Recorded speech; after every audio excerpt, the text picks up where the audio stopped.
Being a photographer is the ability to see the world from a different point of view. And from that new perspective, present even the mundane things in a fresh look.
I have been roaming the streets of Osaka for over a decade now. And to keep it interesting, I'm always looking for new perspective. In a previous video, I presented the city from a flower point of view. This time I thought, why not document the city legs? As we don't really pay attention to our feet until somebody focuses on them.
I think the Japanese flag as a foreground makes an interesting composition, and I wait for somebody to pass just right under it. There is a shopping arcade over there, but the camera struggles to focus just on the people's legs, people's feet. So I'm gonna try a couple of shots again. Let's see what I get.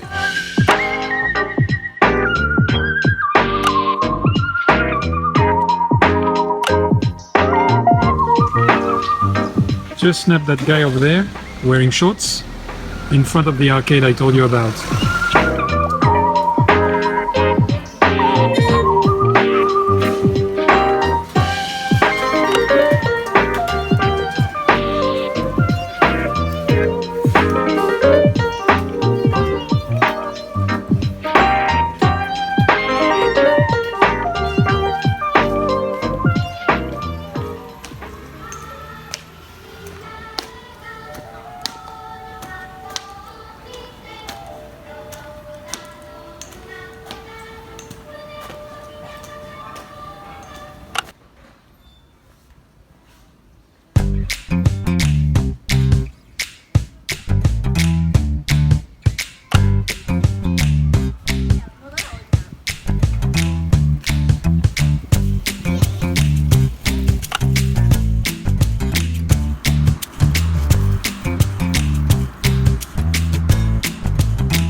So I managed to shoot some sports, and now I'm looking for means of transportations such as unicycles. Let's try to find them.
Well, that's it for today's video. I hope you got inspired by this original perspective. I'm gonna finish this video with a few more shots. And until next time, enjoy the ride and spread the love.